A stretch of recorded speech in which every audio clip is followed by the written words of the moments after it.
Keith Lash was born on July 7, 1987 in Fort Wayne, Indiana to parents April and Brian. In 2017, 29-year-old Brian was living with his 25-year-old girlfriend, Noelle Renee Trice, in Fort Wayne along with their 2-year-old son. Brian also had 2 daughters from a previous relationship. On Friday night, June 7, 2017, they had 6 friends over to watch the NBA Finals between Cleveland Cavaliers and the Golden State Warriors. A few people had also stopped by to buy some marijuana from Noelle.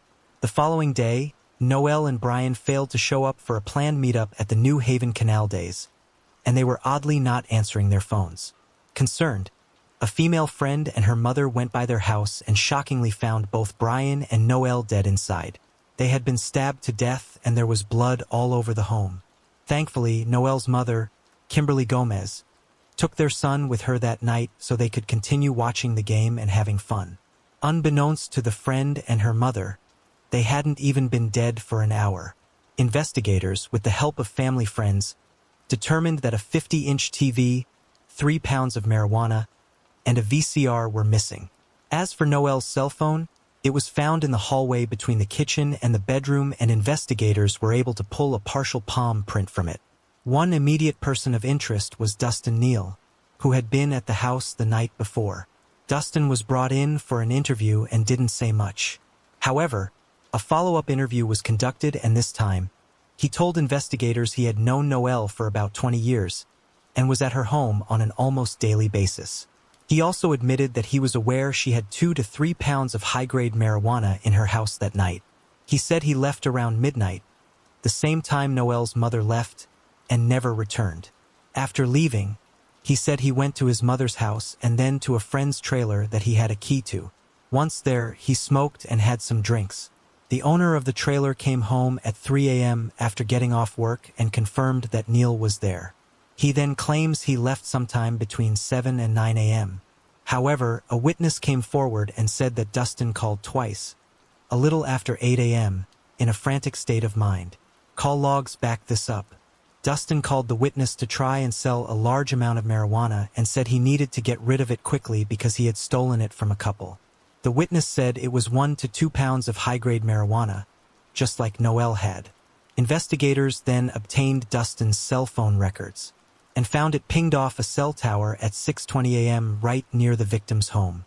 This proved, for one, that he had left the trailer way before 7 a.m. as he originally said. They then checked his palm print against the one found on Noelle's phone, and it was a match. However, it was Dustin who sealed his own fate. A new witness came forward and told investigators that he actually bragged about committing the murders. He even thought it was funny that he got the knife stuck while attacking Noelle and had to use his foot to get it out. Then another witness asked him if he was responsible for the murders, to which he responded, and I quote, "We're not going to talk about that." He then quickly followed that up with, and I quote, "I have 5 bodies under me." In July 2022, investigators learned that Dustin entered the home through a window, and once inside, he accidentally woke Brian up. That's when he stabbed him. After Brian and Noelle were dead, he allegedly burned his clothes and buried them in a backyard somewhere. Finally, in January of 2023, Dustin was arrested and charged with their murders. In 2024, he was found guilty and sentenced to 142 years in prison. John Freeman Stagner was born on April 21, 1939. By 1992, 53-year-old John was married to Donna, living in Orange County, Florida, and working as a county maintenance worker.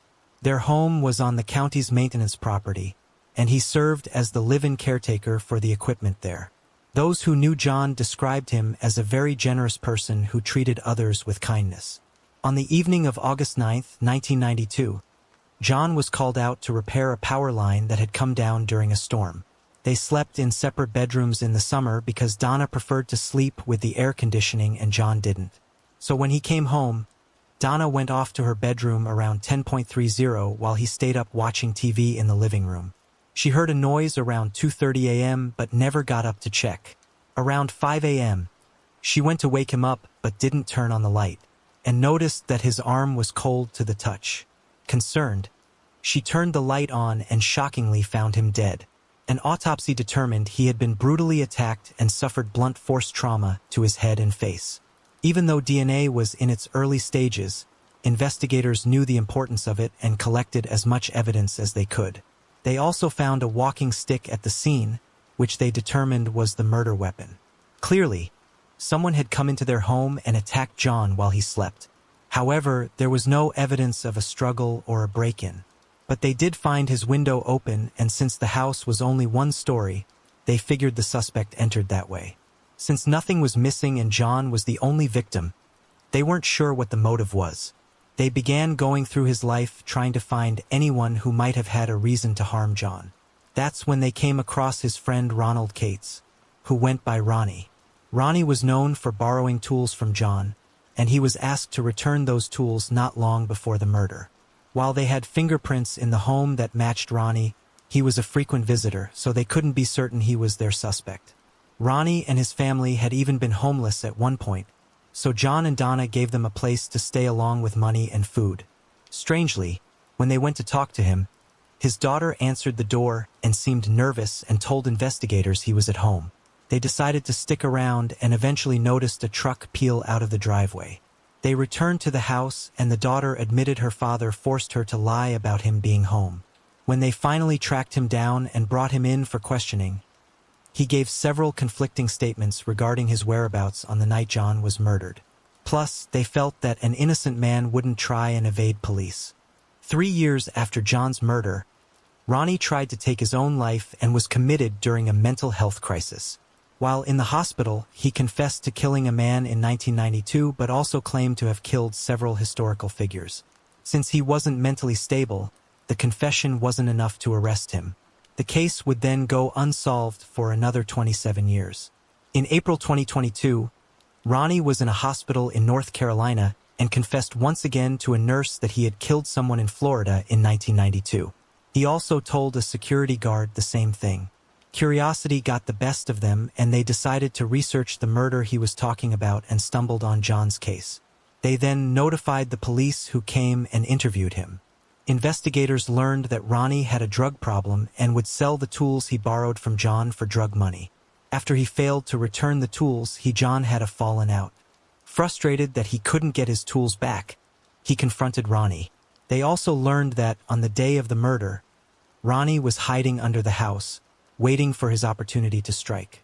At that point, they had him extradited back to Florida, where he was hospitalized for a mental evaluation and finally charged with first-degree murder.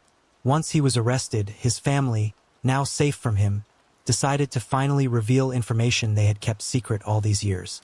His wife said that he was a very violent man who had abused drugs for years. She also said back in 1992 that she was the only one bringing in money to the home because of Ronnie's drug abuse. While the kindness of the Stagner family was not lost on her and she desperately wanted the case to be solved, she was terrified of her husband. She always believed her husband murdered John and said that the night it occurred, he didn't return home until the early morning hours. When he finally showed up, to her shock, his clothes were all covered in blood. They also interviewed his adult children, and one of them said they remembered him asking her to hide a bunch of his clothes under the house. Days later, she was asked to go get them, and then he burned them. Ronnie has since provided investigators with several details, including how he murdered John. I wasn't able to find out if he's been sentenced yet, but it's possible he's in a mental facility. Larry Gosser was born in Somerset, Kentucky on April 14, 1951. Larry went on to become a sergeant with the Kentucky Department of Fish and Wildlife. By the spring of 2024, he was a retired father of 5, living with his wife, 50-year-old Angela, who went by Angie, in Russell Springs, Kentucky. Larry was described as a kind man who was always very friendly to others. He and Angie were enjoying the country life, but she unfortunately suffered from mental health issues and had stopped taking her medicine. This would ultimately lead to a horrible tragedy. Before we dive into that, we have to go back to 2009 when Angie's mental health really took a toll on her family. That year, Angie and Larry began going through a divorce due to her mental health issues. Larry also filed an order seeking emergency custody of their 14-year-old son. Unfortunately, Angie also had a history of abusing prescription medications and had been hospitalized after she threatened to take her life on multiple occasions. During the divorce proceedings, Larry accused her of throwing parties at the house and allowing underage children to drink. Their teenage daughter, Amanda, also got dragged into this mess after Angie threatened her not to say anything about the things she had done. She even sent her daughter text messages calling her a bitch and saying she would stomp her ass. With no other options, Amanda took out a protective order against her mother. In the custody case, the judge ultimately sided with Larry, but by 2010, the two had reconciled and they slowly became a family again. However, in 2024, her mental health issues would rear their ugly head again, but this time 3 people would be dead. On Friday, May 3rd, 2024, at 6:30 p.m., Larry was found in the front yard of their home, shot to death by Angie. After that, Angie began driving to her brother Daryl's house, but while on the way, she spotted her sister, Jennifer. She began chasing Jennifer and fired multiple shots through Jennifer's passenger side door, killing her instantly. Once she arrived at Daryl's house, she shot him twice, but he was able to defend himself and returned fire, killing her. Thankfully, Daryl survived the gunshot wounds. In the end, Daryl's actions were ruled self-defense and he was not charged with the crime. But now the family is left to pick up the pieces of losing 3 loved ones. Carol Lewis Valenzuela was born in Minnesota on December 30th, 1955 to parents William and Barbara. By the summer of 1974, 18-year-old Carol was married to Robert Eugene Valenzuela and living in Comas, Washington with their 10-month-old twins. On August 2nd, Carol decided to hitchhike the 15 miles to Vancouver, Washington. Sadly, Robert and her twins would never see her alive again. 2 days later, when she failed to return, he reported her missing. On October 12, 1974, a group of hunters stumbled upon 2 sets of remains in a densely wooded area of Dole Valley near Vancouver. The first victim was quickly identified as Carol. They went to question Robert, but he had unfortunately overdosed on aspirin and was in the hospital recovering. After recovering, he was arrested, but eventually was released after passing a polygraph test. The other remains discovered would then go unidentified for the next 41 years. The Jane Doe was estimated to be around 20 to 25 years old and had been dead for around 2 weeks. Unfortunately, due to the decomposition, they were unable to determine a cause of death. A reconstruction of her was created and published in newspapers, but it never led to her identification. In 1977, after being unable to identify her, the remains were archived. The remains went missing until 2011, when the operations manager at the Clark County Medical Examiner's office discovered the bones had been mislabeled as belonging to Carol. In 2012, after finding the bones, a DNA profile was developed and they were finally able to identify her as 17-year-old Martha Marie Morrison. Martha was born in the 1950s in Eugene, Oregon, and grew up in foster care. Unfortunately, she began using drugs and running away from home. She also kept in touch with her biological family. At some point, she left to join the Job Corps program in Arizona. There, she met a man and they rented an apartment together. She even brought this man back to Eugene at some point to meet her family. On September 1st, 1974, 6 weeks before her body was found, she strangely disappeared.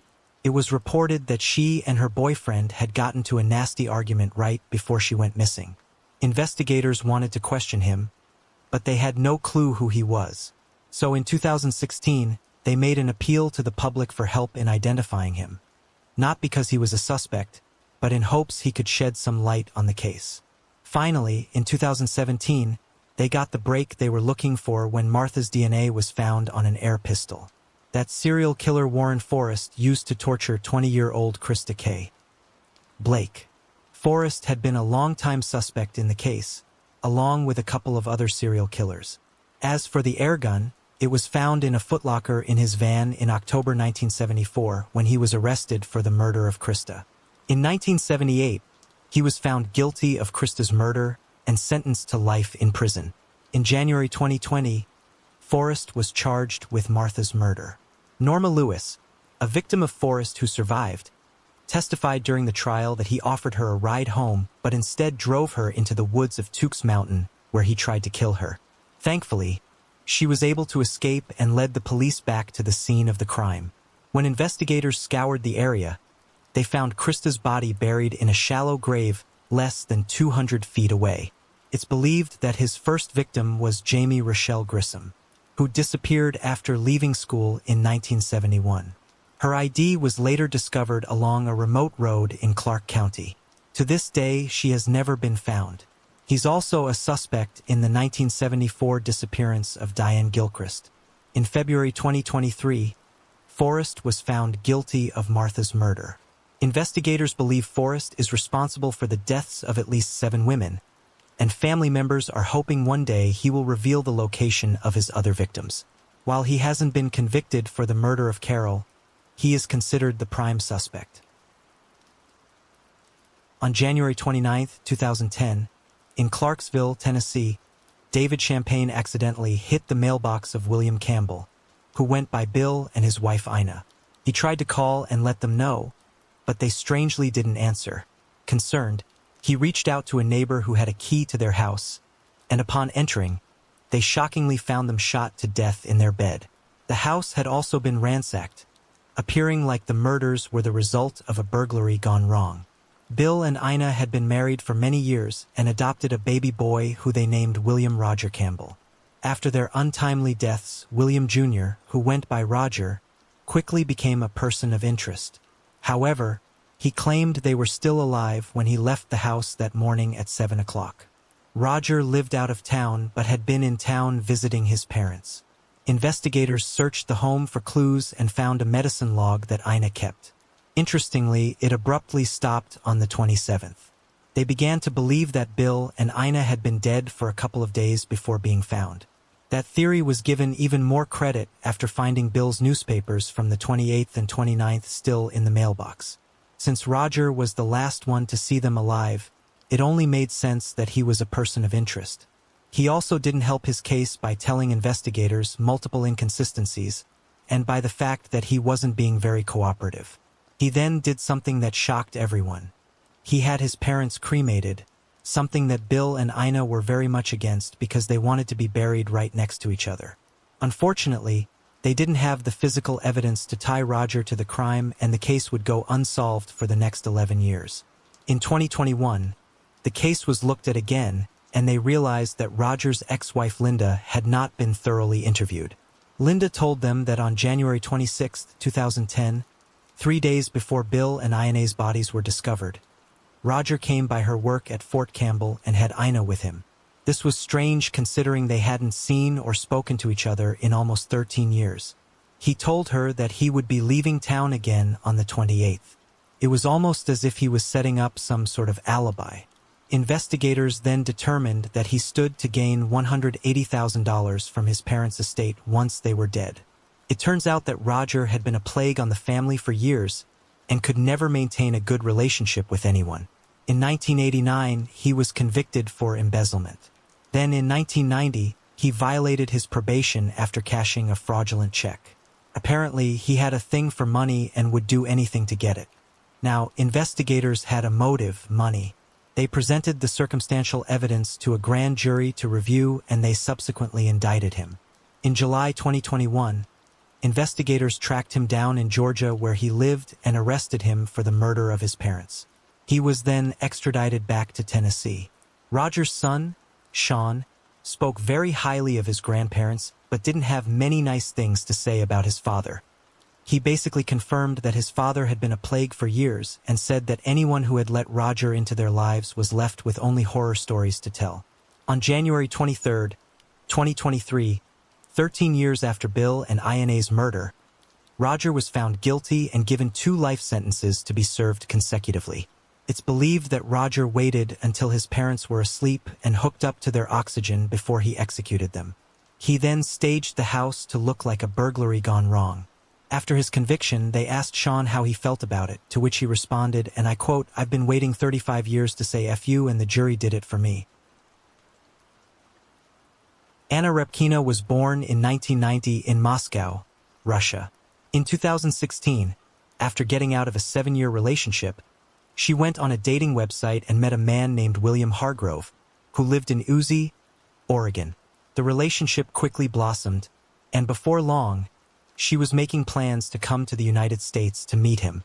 During the holidays of that year, she spent a total of 10 days with William, and at the end of the trip, he asked her to marry him.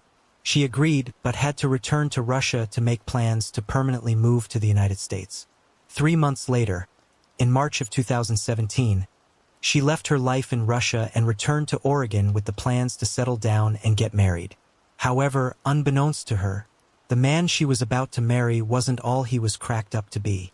William, who worked as a mechanic at a local car dealership, was having an affair with his married landlady, Michelle Chavez, who was married to a professor who taught at Oregon State University. William lived in their home, along with the couple's 2 children. The affair had been going on the entire time he was wooing Anna, and he had no plans to stop it. William and Michelle had met while she was working as a bouncer at a bar, and before long, she offered to rent him a room at her home. Sadly, because of the affair, Anna would never get married. William would become the prime suspect in a murder case, and I kid you not when I say that somehow time travel became part of this case.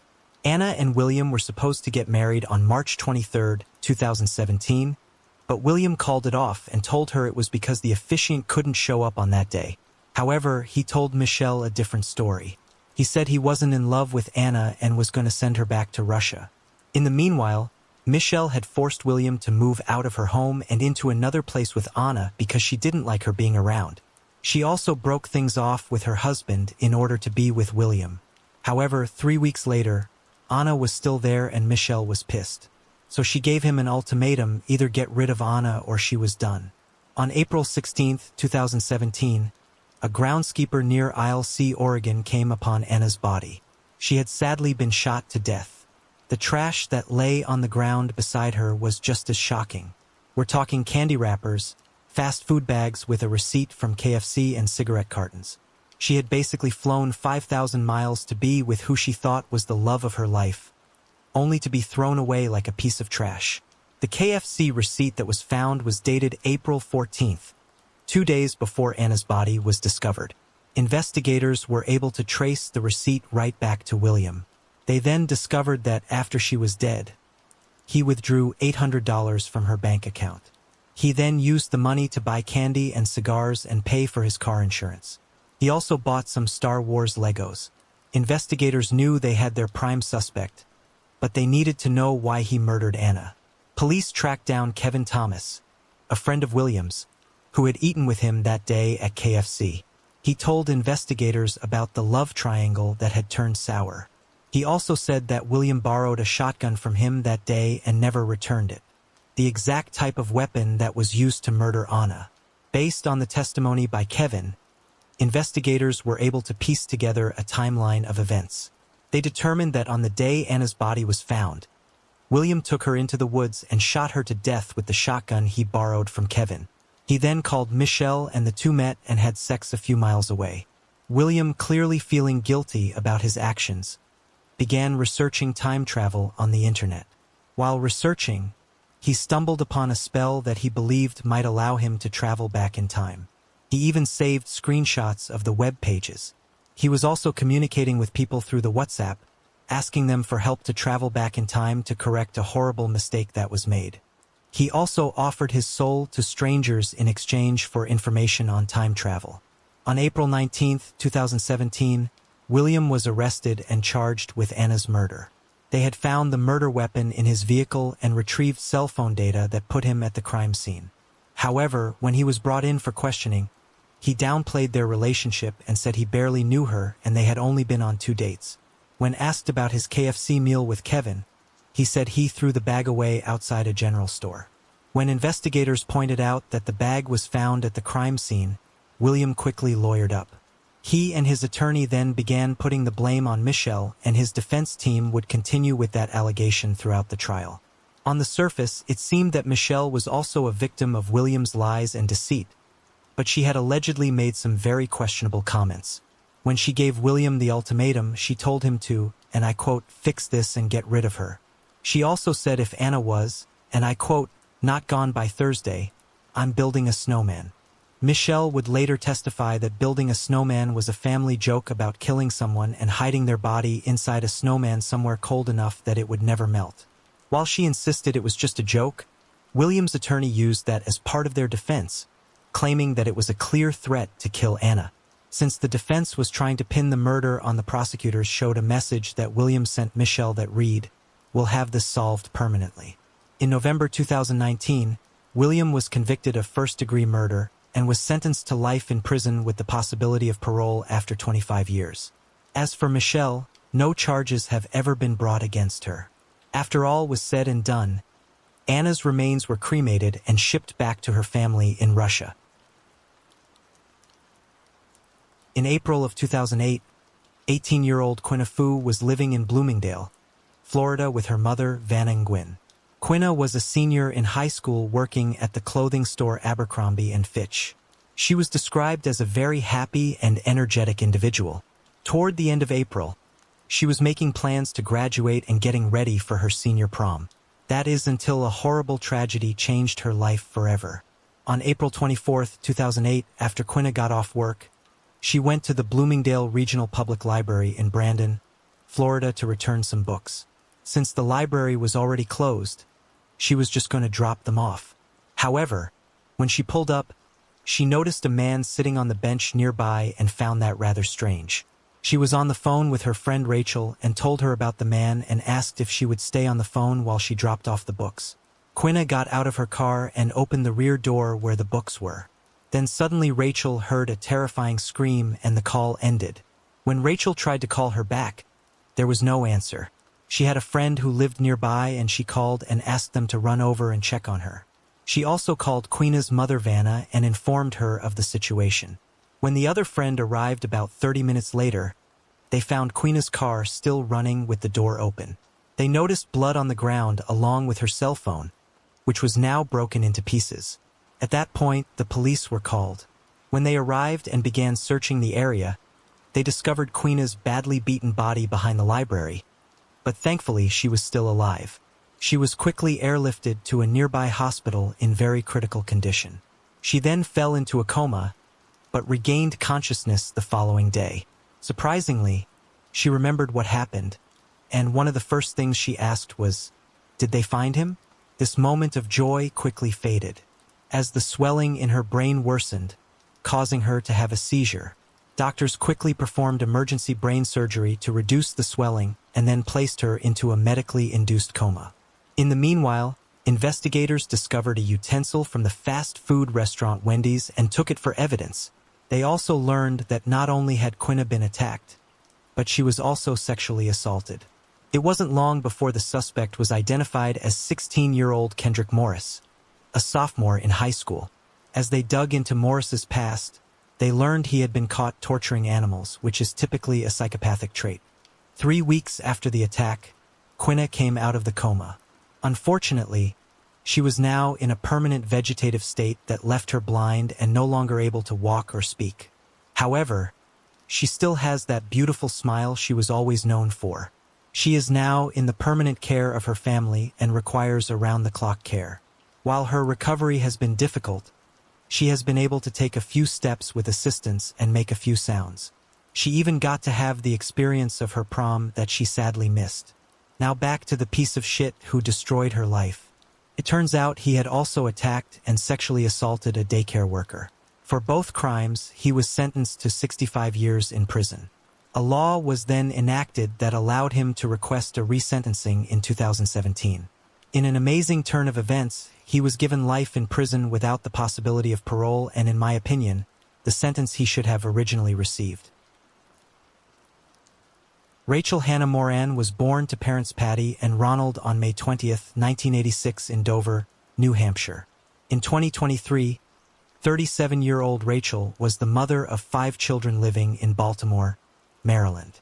She was also dating a man by the name of Richard Tobin. Family and friends described her as a very devoted mother who was the life of the party and had a great sense of humor. She loved fashion, fitness, and traveling to such places as Miami and Vegas.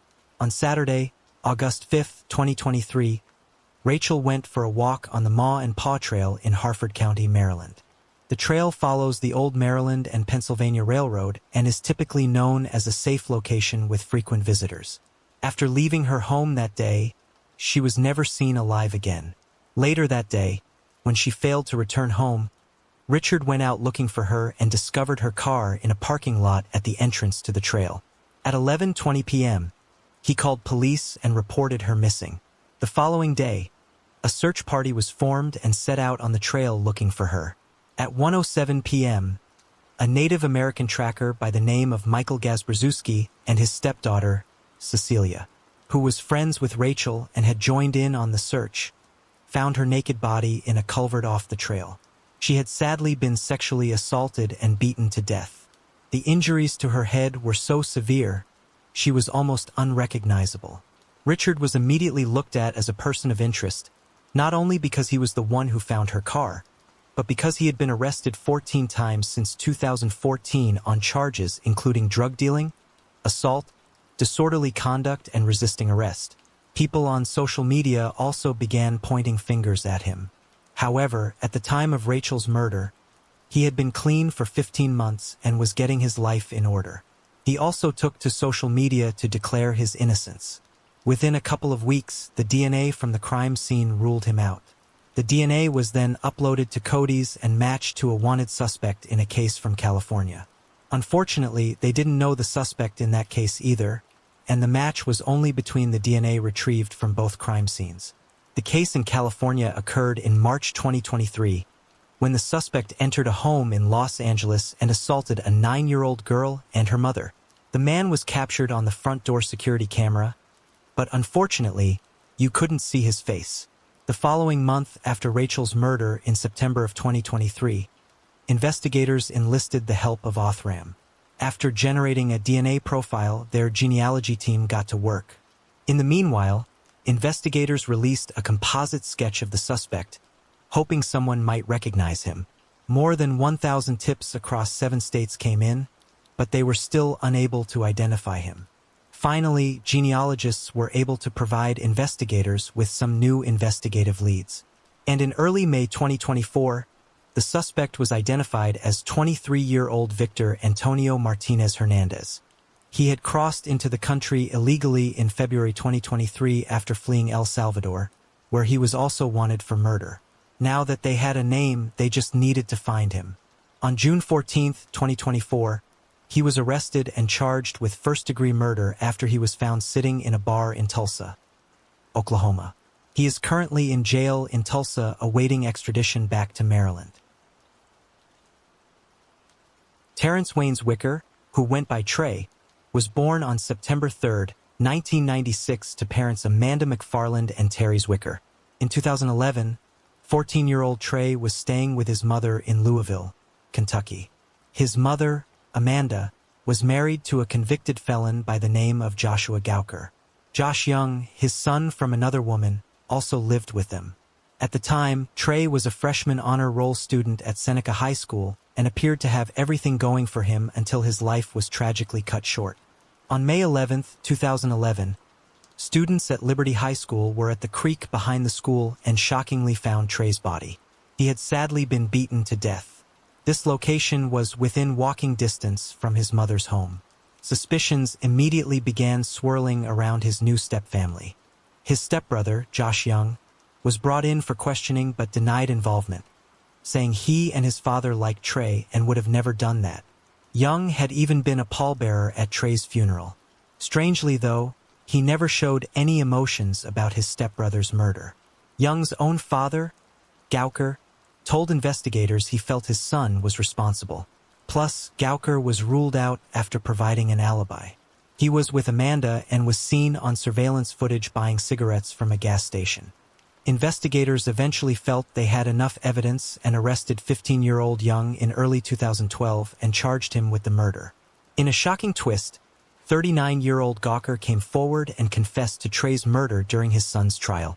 He was then brought in to testify and said he took Trey behind Liberty High School to confront him for allegedly stealing a lighter and a plate of food. He then beat him to death with a pipe. He said the main reason for the murder was because Amanda was pregnant by him but had the child aborted. Because of Gawker's confession, a jury found Young not guilty, and the judge dismissed all charges. Trey's family was extremely upset and felt that he got away with murder. Meanwhile, Gawker entered a guilty plea and was sentenced to life in prison. Then in 2014, he tried to change his story and put the blame back on his son, saying he only pleaded guilty to spare him from prison. He then tried to have his conviction tossed out, but a judge rejected that. Interestingly, there is evidence that points to Young being the actual murderer. He was involved in a relationship with his cousin who lived next door to them. She said that around 1:30 a.m. on the night in question, Young showed up and said he murdered Trey. He then asked her to drive him somewhere to get rid of his blood-stained clothes and the baseball bat that he used. To this day, that bat has never been recovered. There's also the fact that Gawker provided incorrect details about the murder, such as using a pipe versus a bat. He also slipped up while on the stand and said when talking about the crime, in 2014, appeared on the Dr. Phil show along with Trey's father. During the show, he begged Young to tell them the truth, but he continued insisting he had nothing to do with the murder. Dr. Phil then called Gawker at the Kentucky State Penitentiary. During that call, Gawker once again put the blame on his son. Young's life would only go downhill from there from multiple arrests for assault, drug, and gun charges. Then in 2018, this case would take another shocking turn when Young wrote a confession letter while incarcerated at Grayson County Detention Center. In the letter, he took blame for the murder and said his father was innocent. He then told a new version of events. He said that on the night in question, he met Trey behind the school to smoke some marijuana. He claims Trey was being a smartass, which upset him, so he began hitting him with his baseball bat. He said he had the bat because he and Trey would often vandalize cars and people's windows. He said his hate for him began when they got pulled over one time and Trey told on him for having weed. He then confirmed his cousin was telling the truth about him going to her house that night to get rid of the bat and his clothes. Together, they went to an apartment complex and threw the items in a dumpster. He said that after the murder, he and his father took a vacation to Tennessee and then Alabama. While on that trip, he began confessing to that murder, but Gawker stopped him, saying he would need to pass a polygraph and didn't want to know the details. Could it be possible he's just saying all this because he is trying to get his father out of jail and doesn't believe he can be retried due to double jeopardy? After Trey's murder, Young got a teardrop tattoo and later admitted that it was for Trey. He has also never shown any remorse for the crime and was quoted as saying "I don't even like the dude, I don't care. I mean, bad shit happened to better people. You know what I'm saying?" While this case is considered solved, many now wonder if the wrong person is behind bars. Do y'all think they both belong there because of how they destroyed Trey's family? Let me know what y'all think in the comments below. Ashley Ann Olsen was born in 1980 to parents Walter and Paula and grew up in Summer Haven. She was described as a beautiful, creative young woman with a happy, exuberant, generous soul. In 2014, after the divorce from her husband, 35-year-old Ashley moved to Florence, Italy to be near her father and to attend the Florence Art School, Bianca Capella. She ended up in a studio apartment in the Altrino neighborhood. She was very excited about her new life and began dating a Florentine artist by the name of Federico Fiorentini. On January 8, 2016, Ashley went to the Monte Carlo nightclub and after leaving was never seen alive again. The following day, Federico went to her apartment after being unable to get in touch with her. Since he didn't have a key to get in, he contacted the landlord who agreed to let him inside. That's when he tragically found Ashley strangled to death. When investigators arrived, they collected a cigarette butt and a used condom from her bathroom. Based on the DNA found under her fingernails, it appeared she had tried to fight off her attacker. Missing from her apartment was her cell phone and some of her personal belongings.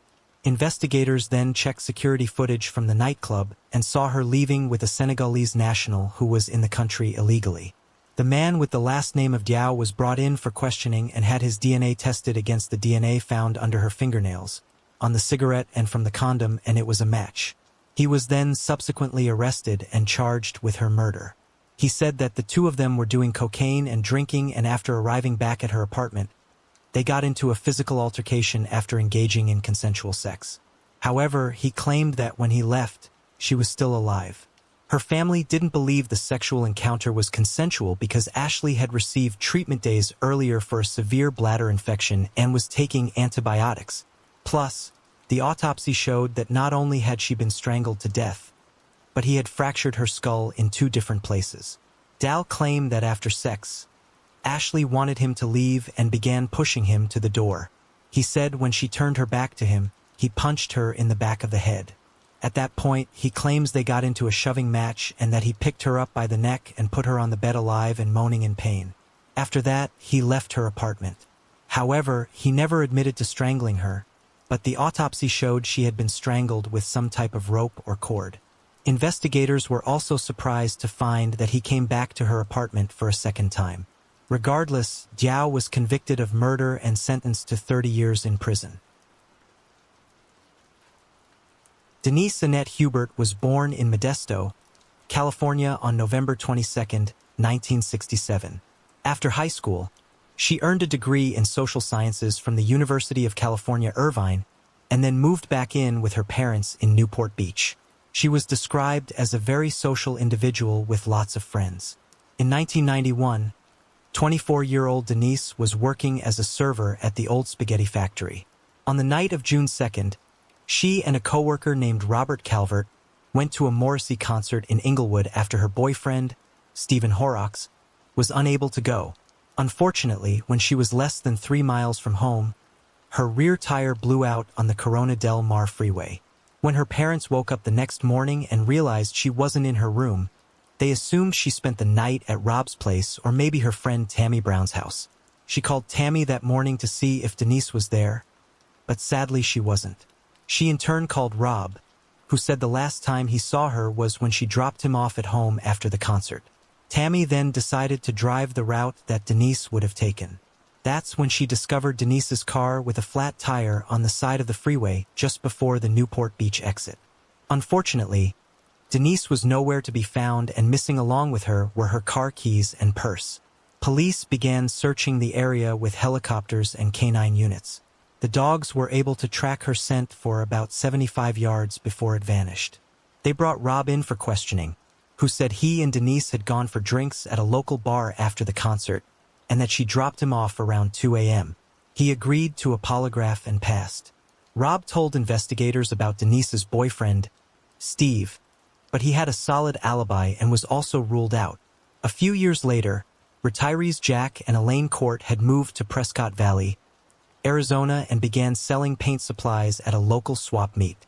In July of 1994, they met a new vendor by the name of John, who sold painting-related items. John invited the couple out to his house to see his inventory, and they agreed with the hopes of buying stuff for their business.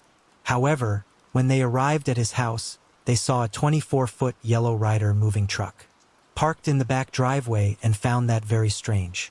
Regardless, they bought their supplies and left, but Elaine couldn't get the thought of that truck out of her mind. Thinking it might be stolen, they went back and secretly wrote down the license plate number. They then gave the plate information to a customer of theirs who worked as a deputy. After running the plate, it turns out Elaine was right. The truck had been reported stolen about 6 months earlier. After discovering that, he called in the location of the stolen Ryder truck, and a deputy took the call and went to John's house. However, when he arrived, no one was home. He then decided to check the truck out for himself and noticed some things that made him think John was using the truck as a drug lab. For instance, there were chemicals sitting outside the truck, and there was an extension cord running from the back over to the neighbor's house. It would later be revealed that that house belonged to his mother.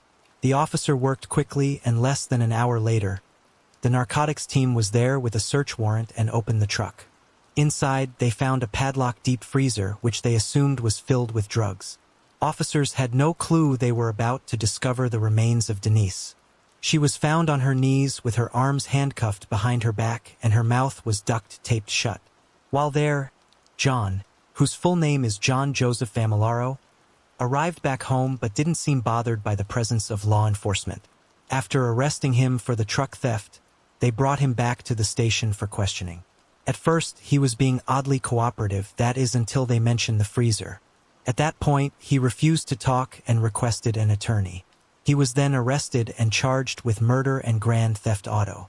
Meanwhile, officers began searching John's home while the medical examiner's office was trying to determine the identity of the woman found in the freezer. As they entered his basement, they found blood and tissue, as well as women's clothing, purses, and social security cards. At the back of the basement was a dugout hidden underground room.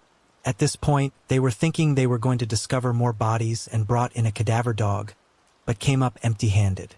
Before John moved to Arizona in the summer of 1992, he was renting a warehouse in California. Investigators searched the building and found dried blood, but still no other victims.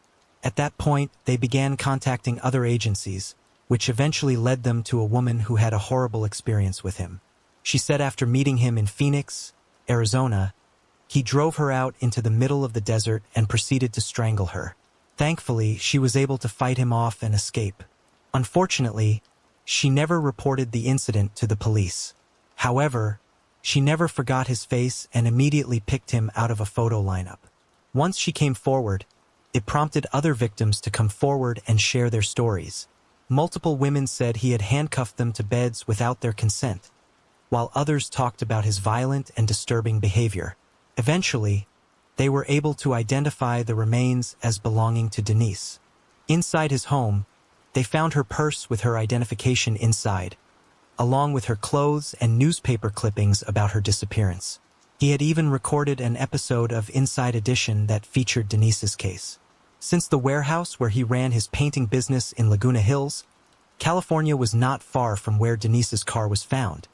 Investigators theorized he stumbled upon Denise while she was trying to fix the flat on her car. They believe he struck her with a hammer and drove her back to the warehouse where he proceeded to sexually assault her.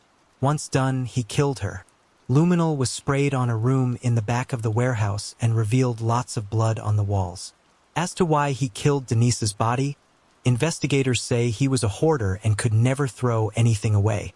John has since been dubbed the Icebox Killer, and in 1994, he was found guilty and sentenced to death. Strangely, they've never found any other bodies. It could be that Denise was his first murder victim, especially considering the lengths he went to preserve the body. Plus, it's possible he dug out the area in his basement in preparation for more murders. It's now been 30 years since he was sentenced to death, but as of 2024, he is still awaiting execution at California's San Quentin State Prison. Judith Weaver was born and raised in Everett, Washington, and went by Judy. Judy was described as street smart and a very likable person. When she was 17 years old, she was crowned the queen of a local beauty pageant. In 1984, 42-year-old Judy was living in an apartment in Everett and was the co-owner of Bell Nest Cafe. She worked there along with her mother, Edith Peralt, and her daughter, Kathy Myers.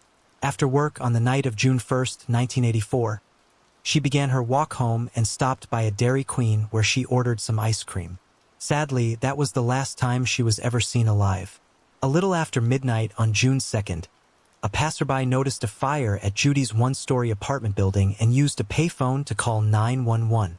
When firefighters arrived and entered her apartment, they found that the fire was contained to her bedroom and the bedroom door was closed. The smoke was so thick they had to crawl into the room. Once inside, they found her body lying on a burning bed. After putting out the flames, they found Judy tied up and strangled to death with a phone cord. Thankfully, the fire didn't destroy all the evidence. Interestingly, the fire was started on her bed using a paper towel stuck in a jar of Pond's cold cream. With little to no leads, the case would then go unsolved for the next 40 years. In 2022, detectives with the Everett Police Department decided to submit evidence from the crime scene to the Washington State Patrol Crime Lab with the hopes that DNA could be extracted. After generating a DNA profile, it was uploaded to Cody's, and to their surprise, they got a match to 66-year-old Mitchell Gaff. In order to further prove his DNA matched the DNA from the crime scene, they came up with a very unique idea. They approached Gaff and said they were doing a survey on gum flavors to determine which one consumers liked the best. He then proceeded to try different pieces of gum, and upon discarding each one of them, The undercover detectives kept the pieces and had them tested for DNA. The results, once again, proved that Gaff's DNA matched the DNA collected from pieces of fabric that were used to bind her wrists.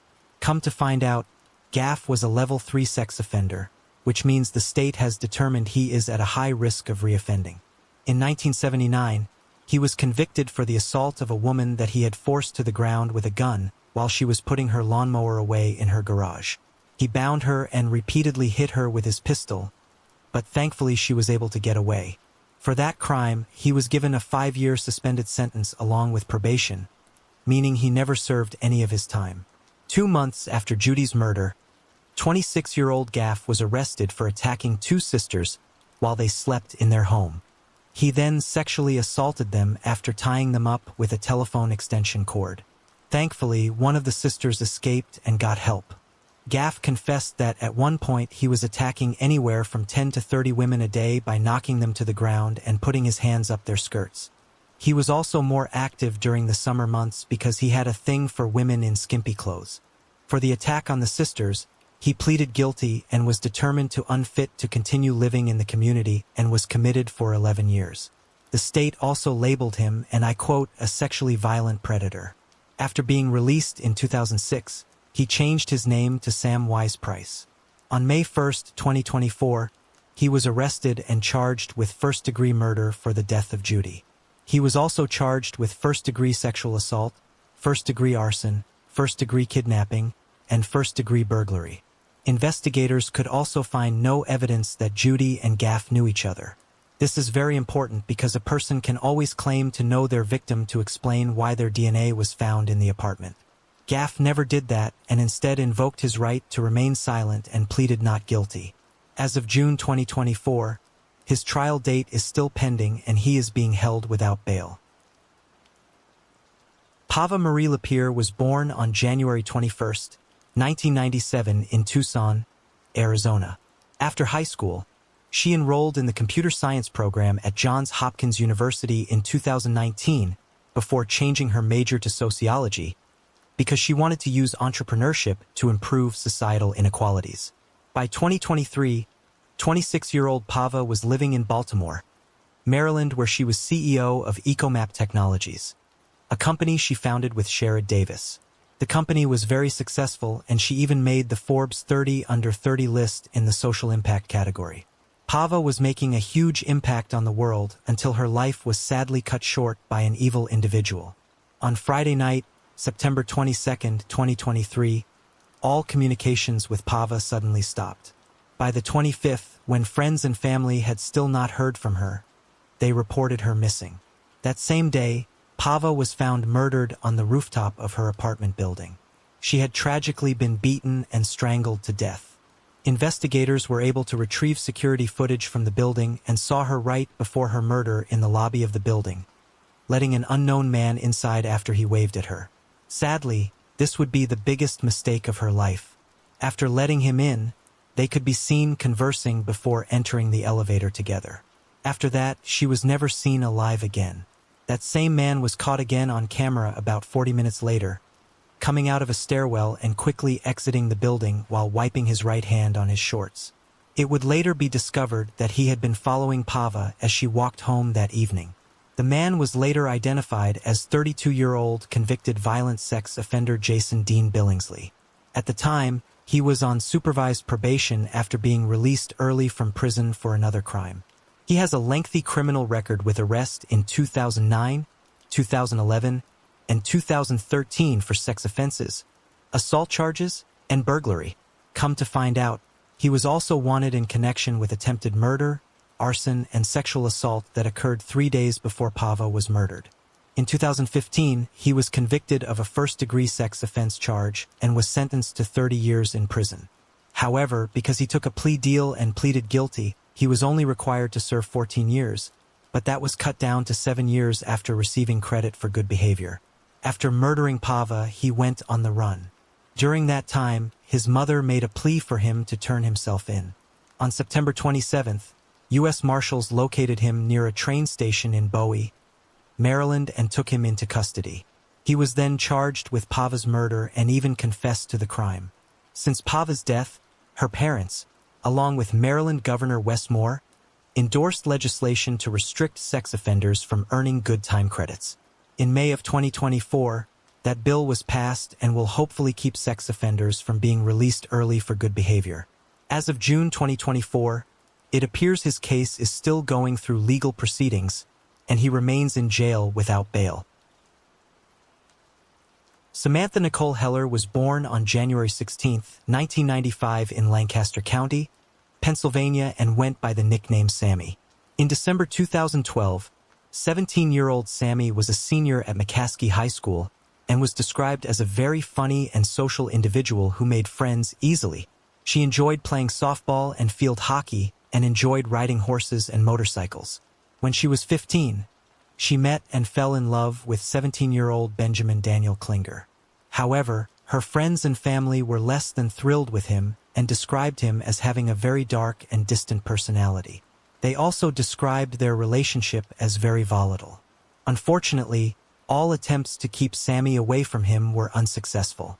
Over time, her relationship with Ben began to change her, and she eventually lost her humor and the social spark that she had been known for. No matter what Ben did, she would always take him back after he apologized. Sadly, her relationship with Ben eventually led to a horrible tragedy. Over time, his abusive and controlling nature toward her worsened. He had threatened to kill her and even pushed her down a set of stairs once. At some point, he ran over her foot with his car and was distributing illicit photos of her. At that point, she had enough and decided to press charges against him in June 2012. For running over her foot, he was charged with assault. For the next 6 months, they didn't see each other, and Sammy's family said she was slowly returning to normal. Plus, during that time, Ben got a new girlfriend, which made him even angrier about the charges that were pressed against him and the fact that Sammy's mother was trying to get charges against him for distributing photos of a minor. If those charges went through, it would require Ben to register as a sex offender. However, he wasn't going down lightly and came up with a plan to get rid of Sammy. It's unclear how he coaxed her into his car, but on December 4, 2012, Sammy was riding with him near Route 283 in Raffo Township when he accelerated his Toyota sedan to about 100 miles per hour. Sammy, probably knowing this wasn't going to end well, sent her mom a final text saying, and I quote, "I love you, Mama." He then intentionally drove the car into a guardrail. Unfortunately, Sammy wasn't wearing her seatbelt and was thrown from the car but was still alive. Ben, on the other hand, was wearing his seatbelt. It's possible Ben wouldn't let her put the seatbelt on if his plan was to kill her, or he could have removed it before he crashed the car. When other motorists came upon the accident, they saw Ben on top of her and heard her screaming, "Get off of me." By the time emergency services arrived, she was dead. Apparently, when the crash failed, he suffocated her to death by sitting on her. I know a lot of y'all are going to ask why witnesses didn't help her, and honestly, I have no answer for that. I've seen that question asked in the comment section of other videos regarding this case, and pretty much everyone is dumbfounded. After the accident, Ben was taken to the hospital where he told his new girlfriend, "At least now you don't have to worry about her getting between me and you." Upon hearing that, investigators knew they had a motive for the murder, then clearly felt that the charges against him were going to take him away from his new girlfriend. He even wrote on Facebook, I quote, "Sometimes you have to give up what you love most to get what you will love more." On December 9th, he was charged with felony counts of disseminating explicit material regarding the photos of Sammy. 17 days after her murder on December 21, 2012, Ben was arrested at his home and charged with a straight homicide instead of vehicular homicide, aggravated assault by vehicle, reckless endangerment, drug possession, and several traffic violations. Another shocking layer of the murder is that Ben thought she was pregnant either by him or another man when he decided to take her life. It was later determined she wasn't, but he didn't know that when he murdered her. In the end, he took a plea deal and pleaded guilty to third-degree murder and was sentenced to 28 to 56 years behind bars. After receiving the long sentence, he tried to take back the guilty plea and claimed his attorney gave him bad advice. Thankfully, the judge rejected his claim. Bethany Ann Israel was born in Minneapolis on September 11, 1993 to Mark and Judy Ball. Bethany was described as a kind and compassionate individual. In high school, she played basketball and volleyball and also had a love for music, eventually learning how to play the flute. After high school, she attended Howells Anderson College and then earned her master's degree in education from Maranatha Baptist University. She had a passion for teaching and volleyball, eventually coaching at the Hammerhead Club and then at Breck High School. While at the Apple Valley Volleyball Open Gym, she met and fell in love with Josh Israel. Together, they traveled around exploring places such as Jamaica and Mexico. Then on April 30th, 2021, during the height of the COVID pandemic, she and Josh eloped in Jamaica. By May of 2024, they were living in Bloomington, Minnesota, and 30-year-old Bethany was 17 to 18 weeks pregnant with their first child. Sadly, she would never get the chance to experience motherhood. On May 23, 2024, around 6 p.m., Bethany went to her 23-year-old brother Jack Joseph Ball's home for dinner. After arriving, all communications with her and her brother suddenly stopped. Within a few hours, her family had become extremely concerned when they couldn't get in touch with either of them. Her mother then decided to drive over to her son's home to find out what was going on. She arrived just in time to see him fleeing the home. Around 11 p.m., she entered the home just enough to see a large amount of blood. After deciding not to go any further, she stepped back outside and called 911. On the call, she told the operator she believed her daughter was dead inside. When officers arrived and entered the home, they shockingly found Bethany dead on the kitchen floor with some of her body parts missing. Sadly, her unborn son was also killed during the attack. As they searched the home, they found a bloody saw, hatchet, and multiple bloody knives. The mother was asked where she thought her son might have gone, and she said the cemetery in Rosemont because they had relatives buried there. As police searched for Jack and the missing body parts, a 911 call came in from a person in Rosemont, about 5 miles away from the crime scene, saying they witnessed a man on their Ring doorbell camera placing what appeared to be body parts on the front step. When authorities arrived, they found more of Bethany's remains and also noticed Jack's car parked in a nearby driveway. They continued searching and eventually found him near a shed covered in blood with some more of the missing body parts. He apparently tried to take his own life, but was still conscious and talking. He was then rushed to a nearby hospital. Everyone was baffled until the investigators found his journals and handwritten papers that spoke of his anger toward his sister for getting pregnant. Had written that his sister was, and I quote, no longer innocent. It's possible that Jack was struggling with serious mental health issues, which caused him to take his religious beliefs to the extreme. After Jack was admitted to the hospital, he was charged with 2 counts of second-degree murder for killing Bethany and her unborn child. I'm sure we'll be hearing a lot more about this case as the court proceedings begin to ramp up. But as of May 27th, he was still in the hospital. Once he is medically cleared, he will be transferred to the Dakota County Jail. Lauren Brittany DiMolo was born in 1990. At the age of 29, she was living in Cape Coral, Florida with her boyfriend Gabriel Pena, known as Gabby, at 4927 Coronado Parkway apartment number 1, and it's reported they had a very tumultuous relationship. Lauren didn't own a car and often walked places in the area around her apartment. On June 19, 2020, Gabby said when he left for work that morning, Lauren was still sleeping. When Gabby returned from work that day, Lauren was gone, but her cell phone was still in the apartment and she never left home without it. So, he called Lauren's father Paul later that night to tell him he was concerned, and this was the first time he had ever called Paul.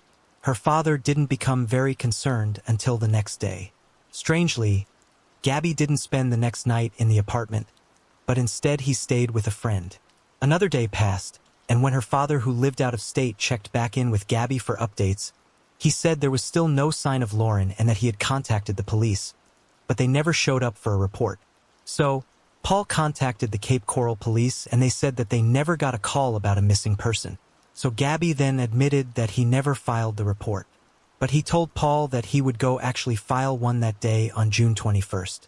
At this point, it had been 2 days since she was last seen, and Paul starts to become more suspicious of Gabby being involved in his daughter's disappearance because just weeks earlier, Lauren confided in him that Gabby had physically assaulted her. The day before she went missing, she was released from her second involuntary psychiatric hold that month because she had been experiencing psychosis with paranoia and auditory hallucinations. She had to stay longer than 72 hours because she harmed herself during that time because voices in her head were telling her to hurt herself in order to save the world. The first time she was put in psychiatric hold was after she jumped into the Bimini Basin and began swimming towards Four Freedoms Park, where swimming is not allowed because she thought someone was after her. Once police arrived, she jumped back in the water. But once she got out of the water, she was talking about aliens and voices in her head. Once released, she was prescribed an antipsychotic. It was never picked up. She was known to use drugs in the past, which is why she had lost custody of her young daughter, Michaela. Her family believed that she had been clean for 2 years besides marijuana, trying to get custody back of her daughter. But Gabby stated that Lauren had relapsed once again and had a low tolerance for drugs. She had problems with heroin in the past, but Gabby and Victor, who was Lauren's mother's boyfriend, said she had started trying synthetic ecstasy or MDMA, which caused her severe strange symptoms. At the mental health facility, her toxicology report only showed THC and Suboxone, a common opioid blocker prescribed to treat opiate addiction. But they apparently didn't drug screen her until after 72 hours, and drugs such as ecstasy would not be detected after about 8 hours. Ecstasy works by prompting the brain to initiate this fight or flight response, and the user feels refreshed by a burst of energy. It can also distort your experience of reality by influencing perceptions of sight and sound. This could explain her recent erratic and concerning behavior. Not long after being released from the hospital the first time, she began having the same symptoms and was readmitted again for several days. The hospital discovered that she had a chemical imbalance from a recent procedure she had done at a clinic. Before that, she had no known history of mental health problems. When she was released from the hospital the second time, the day before she went missing, she spent the day applying for jobs. She applied at a local convenience store and was caught on surveillance camera leaving with the application. Her sister Cassie spoke to her about 6:30 that evening and said she sounded tired and stated she was worried that she would lose her job at Taco Bell for missing so many days while dealing with her mental health. This was at the height of the COVID-19 pandemic, and her sister told her she would help her apply for unemployment the next day. 5 days after she disappeared, it was discovered once all her family became more heavily involved that a clerical error occurred when Gabby filed a missing persons report, which resulted in no one initially being assigned to her case. Lauren's purse was found by a homeless man on a table at the nearby Four Freedoms Park, the same purse she was carrying in the video surveillance while applying for jobs earlier. The park was located just a block from Lauren and Gabby's apartment. Four Freedoms Park is a place that Lauren often spent a lot of time meditating, and her mother lived across from it as well, and she often visited her. Divers entered the Bimini Basin to search for Lauren but found nothing.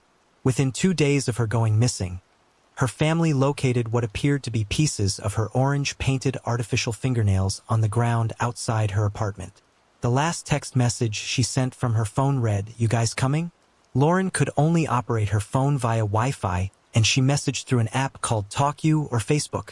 This message was sent the night before Gabby said that he left her asleep in bed after 6 a.m. Friday morning to go to work. Investigators apparently know who the message was sent to but have not publicly released the name. On July 2, 2020, a shirt was discovered by the waterline at Four Freedoms Park. Lauren's family said it was one of her favorite shirts, and authorities noted it was odd since they had searched that area of the park several times and would have noticed it, so they believed that it was planted there. It also strangely was not very dirty and appeared to have just been put there. 2.5 weeks later, on July 20th, cadaver dogs were brought in to Four Freedoms Park. The dogs went straight across the street to Lauren's mother's home. Her mother lived there with her boyfriend Victor. Victor and Gabby worked together and both shared the work van that Victor owned, and at times Gabby used it and actually used it himself without Victor around the time Lauren went missing. The dogs alerted on that van right away. The dogs then went up the stairs to the apartment of Anne and Victor and hit on a curtain. The van and curtain were sent off for analysis. The van showed Lauren's DNA, but authorities said it was determined that the dogs may have hit on the van because it was used to transport old carpet from homes that someone could have died on or for methane gas.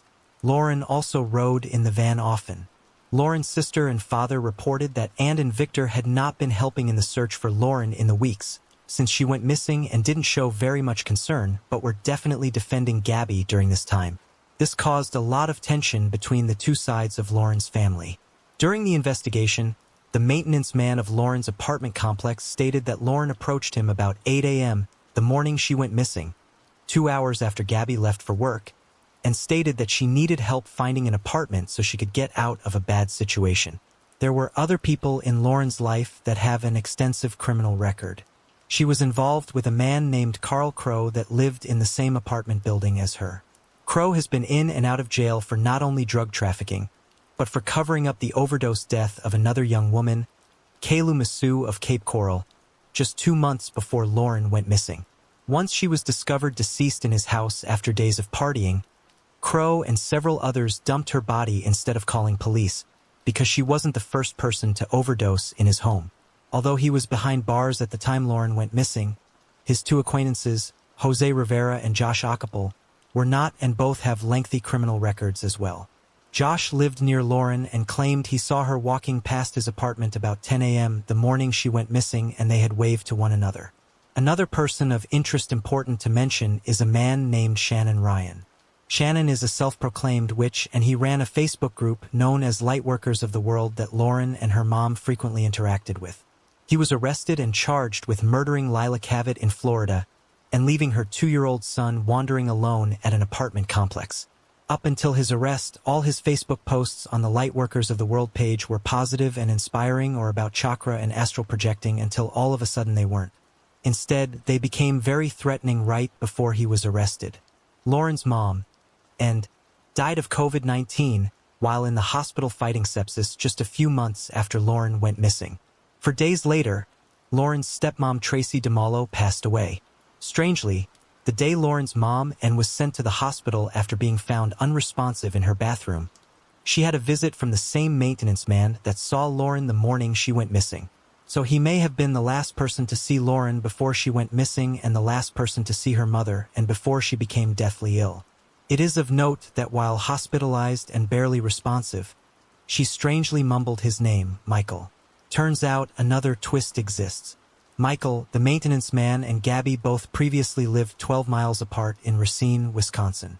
Although it could be a simple coincidence, they both ended up in Cape Coral, Florida, intertwined in the same missing persons case. As usual, law enforcement most likely has evidence that they just can't tell Lauren's family or the public about because it could hinder the investigation, which I imagine could be super frustrating to her loved ones. Lauren's father, Paul, along with her siblings and the rest of her family, have not given up hope of finding Lauren, and as of March 2022, this case remains unsolved. Brooke Samantha Cady was born in Billings, Montana on August 12, 1981. Brooke spent junior high and high school years in Laurel, Montana, and graduated in 1999. Brooke participated in multiple sports in school and would play in the summer softball league every year. She was just an all-around athletic person who lived a very healthy lifestyle. She loved the outdoors, and one of her favorite places was Yellowstone National Park. She was attending college and was enrolled in the paramedic program. She worked at Famous Staves for 7 years and continued working there while she was going to school. On December 31, 2009, she gave birth to a son she named Caden. The father of the child was Corey Alvarado, who she had met on a blind date 2 years earlier. After dating for a while, Brooke moved into Corey's house on Dry Gulch in Emerald Hills, Montana, which was across the street from his parents, Victor and Lori Alvarado's home. When Brooke went for her 6-week checkup after giving birth, the appointment went fine and she was healthy and doing very well. However, Brooke and Corey's relationship had taken a turn for the worse, and she was planning on taking Caden and moving back home. Not only had her and Corey's relationship become strained, she also did not get along with Corey's mother, Lori. In fact, she was downright scared of Lori. Then on March 8, 2010, Corey allegedly found Brooke in bed not breathing. Did he call 911? Yes, but allegedly only after calling his mother, Lori, first. Apparently, Brooke had been deceased in her bed for several hours. While an autopsy was inconclusive, it did reveal some chemicals in Brooke's tissue that are commonly found in oil fields. As it turns out, Corey had supposedly been working in the back in oil fields for an oil company and had been in the lab with chemicals. Strangely, Corey's family completely cleaned out the house immediately after the sheriff's department left and hauled everything to the dump according to witnesses. Corey's mom then hired a defense attorney right away for him and allegedly refused to cooperate with the investigation. A rumor was spread that Brooke died of an infection caused by dental work, but according to her family, this is simply not true. Brooke's family states that Corey and his family have sadly refused to allow them to see Caden since her death. Corey has since remarried and Brooke's family begs for him and Lori to speak with the investigator. Brooke's case is still open at Yellowstone County Sheriff's Department, and as of March 2022, this case remains unsolved. Megan Kristen Curl was born Megan Romero in 1973. In the year 2000, she was living in Lufkin, Texas in the Fox Run apartments. She was described as outgoing, kind, and fun-loving, and was diagnosed with a very mild mental disability in the first grade. Growing up, Megan was bullied because she was a little different. Her mother said she'd always come back with a kind word for them. As an adult, she was known to be naive and overly trusting of men. She married at the age of 18 and lived in Arkansas for several years but would divorce because of abuse. Her mother, Sherry McClung, said that men often took advantage of her daughter, preying on her loneliness and vulnerability. She said that it was obvious to others that Megan wanted to be loved and accepted, and this made her an easy target as she was very outgoing. On the night of March 25, 2000, 26-year-old Megan was out dancing at a club called the Electric Cowboy. The bar was a place that she often went to and was known as a regular. But this night, she was seen talking to a man who other regulars would say was a new face in the bar that they'd never seen before. He was seen spending a lot of the night talking to Megan and buying her drinks. At some point that night, however, she was asked to leave because of her provocative dancing. She left the bar and went to a club called Sports Shack down the street from the Electric Cowboy. Megan was seen in Sports Shack talking to a number of people, and then she was ready to go home, so she accepted a ride from one of the bar's employees.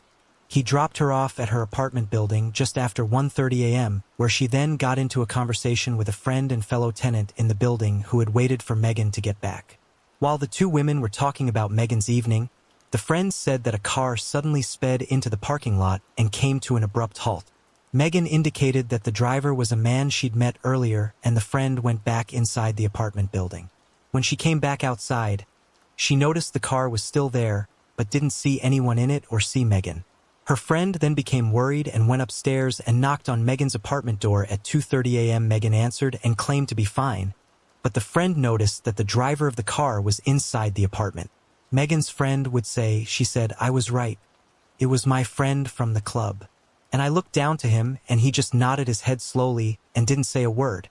And I didn't speak to him at all either. I said, 'Well, are you sure you're okay?' And she said, 'Yes, I'm fine.'" Less than 2 hours later at 4 a.m. firefighters responded to a report of smoke and fire at the Fox Run apartments. Inside apartment 616, Megan's apartment, they found Megan deceased, an obvious victim of a brutal homicide.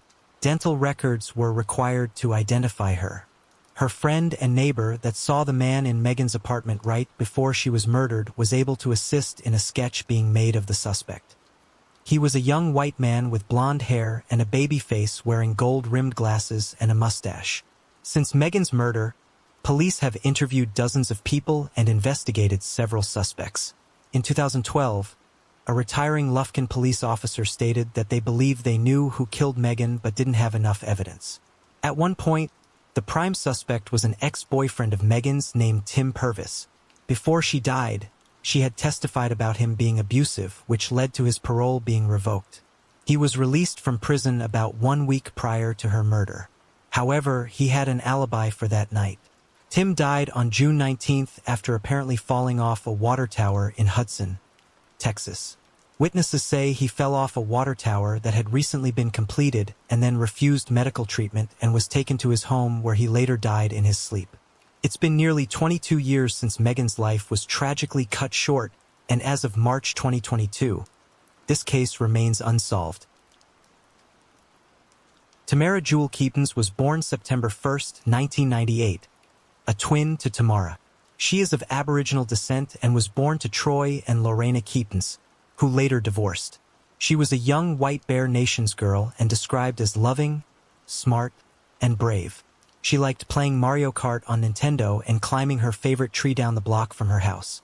At the age of 5, Tamara lived at 1834 Ottawa Street in a shabby brown and white two-story with a windowed porch at the front in Regina, Saskatchewan, and Canada. Many of the women and girls who lived or worked in the area were First Nations like Tamara. In the home also lived Tamara's mother, Lorena Kipnis, her mother's common law partner, Dean MacArthur, and her 5 siblings. The Kipnis home was less than a block from the Oksana Center halfway house for federal parolees. The house was also near Salvation Army's Waterston House, a shelter for former inmates and men struggling with addiction and mental health issues.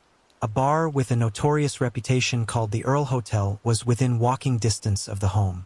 The area was frequented by drug users and sex workers. Lorena and Dean struggled with addiction to drugs, and alcohol and domestic violence was prevalent in the home. Lorena herself grew up in a dysfunctional home with abuse and neglect, which rolled over into her adult life. After running away from White Bear Nation at the age of 14, she lived on the streets until the birth of her first daughter, Summer Wind, at the age of 20. She then had her son, Rain Dance, not long after. Then the twin girls, Tamara and Tamara. Since Lorena and Troy both struggled with substance abuse, their lives were sometimes too troubled and unstable to have the children with them. Once, the girls had arrived to Lorena's in the middle of the night after walking several blocks from their father Troy's home. Crisis and social workers received over 50 reports of abuse, neglect, and drug and alcohol use in the Kipnis home. Sadly, being around illegal activity and violence was also second nature to Tamara and her siblings. In 2004, had served 3 months in prison for brutally beating Lorena while drunk. Social services had been involved with the Kupnis family, and at least once the children were removed. Tamara was briefly cared for by loving foster mom and arrived showing signs of physical and possible sexual abuse. But the foster mom died of whooping cough, and Tamara went back into the system and ultimately back at the home with Lorena and Dean. On July 5, 2004, Tamara and her 5 siblings were watching TV when Tamara went upstairs to go to sleep about 11 p.m. with her 2 brothers aged 3 and 10. Earlier in the night at around 8:30 p.m., Lorena and Dean, both drunk, got into an altercation, which they commonly did, and Dean left the house to go drink with a friend named Russell Sheepskin. Sheepskin often spent drunken nights in the house Tamara lived in, and on this particular night, his girlfriend had kicked him out. Dean and Sheepskin said they left to go buy a dime bag and baby formula. They stopped by the house to drop off the baby formula for Lorena and Dean's 9-month-old baby, then left again to go to a bar. They went to the St. Regis Hotel about 6 blocks away from the house. Sheepskin said he was so drunk he couldn't even remember dropping off the milk. He said he began blacking out at the park across from the hotel. Meanwhile, Lorena went to the store to buy alcohol and returned to tell her oldest child, 11-year-old Summer, to watch the other 5 children while she left to go to her friend's house a block away to drink. Lorena told Summer to keep the doors locked and not open them for anyone, and to call her if anything happened before leaving around midnight. Around 2 a.m. Sheepskin returned to the house, blackout drunk, made something to eat which he later didn't recall, and stated that he saw Tamara, Summer, and Tanis asleep in the living room.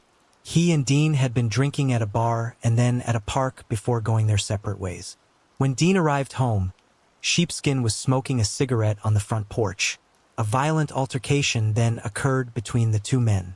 Dean brutally beat Sheepskin for unknown reasons, resulting in a broken window and blood on the porch. But it is highly speculated the reason for the altercation is because Sheepskin had harmed Tamara, although both men have insisted that the fight was unrelated to Tamara.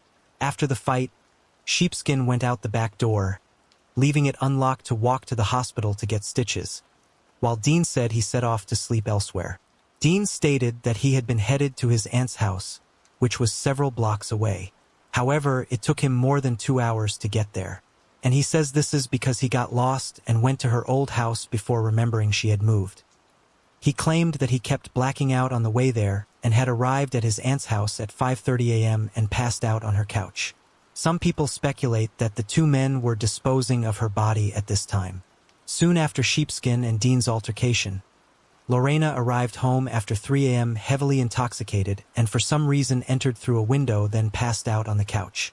She later stated that she saw two of her children, Tanis and Summer, asleep in the living room, but she did not see Tamara.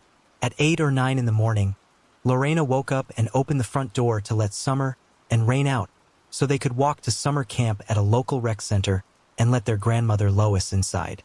Lorena then got back on the couch recovering from a bad hangover. At 10:30 a.m. Lois became concerned that Tamara had not come downstairs for breakfast, so she sent one of the other children to tell her to come eat. But Tamara was nowhere in the house. 8-year-old Rain said he had gone to bed squeezed into the space between the wall and mattresses piled on the floor in an upstairs bedroom. He told his mother he felt Tamara get up at some point and all he could remember was that it was light outside. If this is truly the case, that means Tamara didn't go missing until daylight, hours after Dean and Sheepskin left the house after the altercation. After 2 hours of searching for Tamara, her mother reported her missing. Hundreds of police and volunteers combed the neighborhood for any signs of Tamara. Nearly 13 hours had been unaccounted for between the last time Tamara had been seen by her mother and siblings and the time that she was reported missing. Some officers accompanied trained volunteer search teams and others questioned family members and potential witnesses going door to door, gathering leads or chasing down tips. The RCMP Training Academy provided cadets and members of the public soon began arriving on their own to help. Thousands of tips poured into police hotlines. Lorena and Dean provided authorities with the names of 5 people they thought might be suspects, including a pedophile who had befriended Tamara. Her mother was also suspicious of a woman nicknamed Big Auntie. She didn't know her real name, but she stayed at their house using different aliases and had lied about being pregnant. She apparently left the area around the same time that Tamara did and never returned. Tamara's father, Troy, was notified about his missing daughter and arrived very concerned. He returned to the house one night, weeks later, with a baseball bat and confronted Dane. Troy was ultimately charged with assault, though Dane later said that the police got things misunderstood. Immediately following her disappearance, police set up a command center bus in the parking lot of a nearby church. Much of the neighborhood was filled with overgrown yards, empty houses, and piles of garbage, an easy place to hide a small child. Searchers worked in grids, knocking on doors, inspecting old junk cars and garages, peering under discarded mattresses and piles of wood, and looking down manholes. The area in the neighborhood around Tamara's home reportedly had a foul odor following her disappearance. This is possibly due to the trash pickup being stopped by police while all the bins were checked during the middle of the summer, but some wonder if it was decomposition. Elders had told police they had visions of the child near rocks, water, and trees.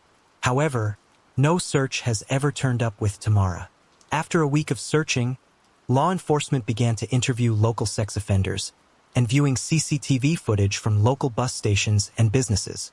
They determined that the multiple comings and goings from the house that night had not been fully explained.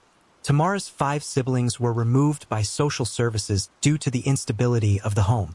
On July 19th, Dean was charged with assaulting Sheepskin on the night Tamara went missing and served 6 months in prison for it. A prison guard confessed to the police that she and a former inmate had stolen a van, kidnapped Tamara, and then burned the vehicle after disposing of the girl's body in a ravine on Moskowpatong First Nation land. After a week-long search of the area, the guard admitted she had lied and had just been trying to get her abusive boyfriend locked up again. In 2014, a Reddit user with the name My Secret Is Out posted an eerie hand-drawn map of Moskowpatong tribal land to the Regina subreddit, titled The Location of Tamara Cupney's Check the Wells. The user later stated that the map had been drawn by their late grandmother, who apparently had obtained the map from her sister in Alberta, who had visited someone in prison. The RCMP investigated a series of wells on Muscalpatong land, but turned up no evidence and determined the lady was suffering from Alzheimer's disease. Some believe that Tamara may have wandered from the house that night into the alley behind her house and was kidnapped from the streets. Sheepskin died January 1, 2009. Taking any details about what happened that night, and Dean and Lorena have maintained their innocence in Tamara's disappearance. Lorena has heard many theories about what happened to her daughter. She has repeatedly said that someone stole Tamara because she was so smart. Tamara's family members insist that she was taken from the house by a stranger that night. Some believe Tamara wandered away and was abducted by a driver cruising the area, or that she got lost then crawled in somewhere so small she has never been found. Other theories focus on the adults in the house that night. Some officers will say off the record that they think Tamara is in the dump, but they just couldn't find her due to the mountains of debris. The suggestion she could have had something to do with her daughter's disappearance still pushes Lorena to the point of violence. One night, she was at a bar and some women near Lorena began loudly saying to one another that she had sold her kid for dope. They were saying that she had all those babies so she could just sell them for drugs.